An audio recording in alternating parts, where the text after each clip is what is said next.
Hello friends, मैं हूँ विजया और आप देख रहे हो विजयास क्रिएटिव गार्डन। फ्रेंड्स, आज हम आपको बताएंगे कि आप घर में ही बहुत ही आसानी से माइक्रोग्रीन्स को ग्रो कर सकते हैं। इवन हमारे किचन में ही सारा आइटम इसका उपलब्ध होगा। क्या हमें माइक्रोग्रीन्स के रूप में लगा सकते हैं और किन में लगा सकते हैं, और आप इसको घर के अंदर ही ट्यूबलाइट की रोशनी में भी ग्रो कर सकते हैं। ये जो है बहुत ही ज़्यादा पोषक तत्वों से भरपूर रहते हैं। जितने हम लोग स्प्राउट्स में जो पोषक तत्व रहते हैं ना, उससे ज़्यादा पोषक तत्व आपको इनको माइक्रोग्रीन्स में मिलेगा। यहाँ पर कुछ हम आइटम दिखा रहे हैं इस समय, जो कि इस समय मेरे पास रखे हैं, इजीली मिल गए हमको, तो वही दिखा रहे हैं। जैसे कि अजवाइन है, और सौंफ जो मसाले वाली आती है वो वाला है, जीरा जो छौंके बघारे में यूज़ होता है, फ्लक्स सीड्स हैं, धनिया है, सरसों, राई, और मतलब जो भी बीजे खाने लायक हैं वो सभी यूज़ कर सकते हैं।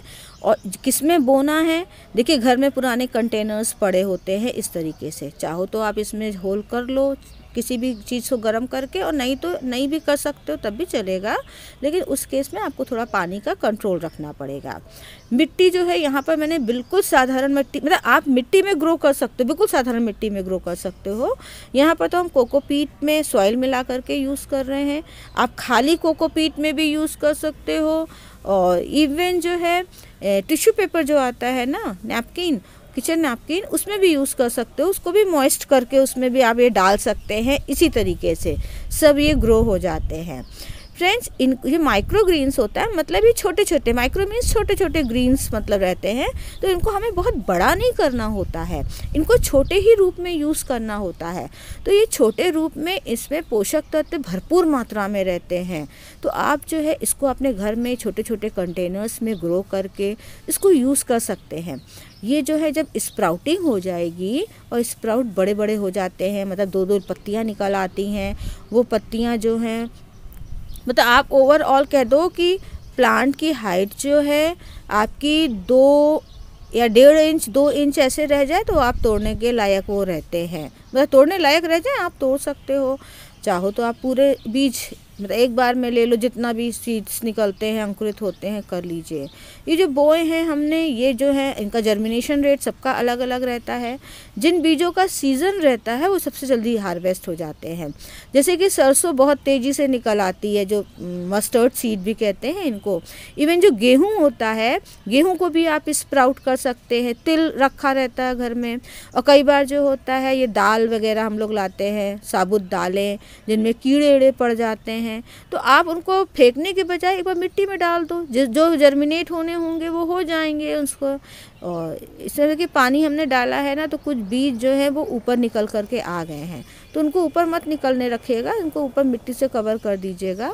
और पानी हर टाइम आपको इतना ही डालना है कि मिट्टी हल्की सी मॉइस्ट हर टाइम बनी रहे, और मतलब सौगी ना हो, सौगी होने पे जड़ें जो हैं ख़राब हो जाएंगी। फ्रेंड्स, ये जो है 14 डेज़ का रिज़ल्ट आपको हम दिखा रहे हैं। 14 डेज़ हो गए हैं और 14 डेज़ बाद भी आप हार्वेस्ट कर सकते हो। लेकिन जीरे में मेरी वो नहीं निकल पाया है, ग्रोथ अच्छी नहीं हुई है, क्योंकि जीरे का और ये अजवाइन है, इन सब का सीज़न जो है थोड़ा सा जा रहा है, उसमें फूल वूल निकल रहे हैं वैसे तो, मतलब बीज बनना खुद शुरू हो गए हैं, तो इसका नहीं हुआ है। लेकिन ये जो बहुत अच्छे से ये हो गया है। तो अब इनको आप हार्वेस्ट कैसे करोगे? चाहो तो ऊपर से केवल 2-2 पत्तियाँ तोड़ लो, या पूरी आप इसकी ये जो सीडलिंग्स हैं ये भी पूरी तोड़ सकते हैं। इनको आप अपने सलाद में डाल लीजिए, पत्तियाँ इसकी धो करके, और या फिर सूप वगैरह बनाते हैं वो, पराठे में कई बार धनिया वगैरह डालते हैं ना, तो आप ये भी यूज़ कर सकते हो, बहुत अच्छा रहेगा। आप जो है हेल्थ वाइज इसको सोचो। फ्लेवर इन सब में बहुत ज़्यादा हाई नहीं रहता है कि आप सोचो कि प्रॉब्लम होगी, बच्चों को पता भी नहीं चलता है। अगर स्प्राउट्स वगैरह डालते हैं तो भी ये यूज़ कर सकते हैं, कोई प्रॉब्लम नहीं होगी। बहुत ज़्यादा मात्रा में आपके ये हो जाता है तो आप जो है इसको फ्रिज में भी निकाल करके रख सकते हैं, लेकिन फ्रिज में बहुत दिन मत रखिएगा, 2-3 दिन से ज़्यादा, क्योंकि ये हम लोग हेल्थ के वाइज खा रहे हैं, हेल्थ अच्छी रहे तो ग्रीन, फ्रेश ग्रीन जितना लें उतना अच्छा है।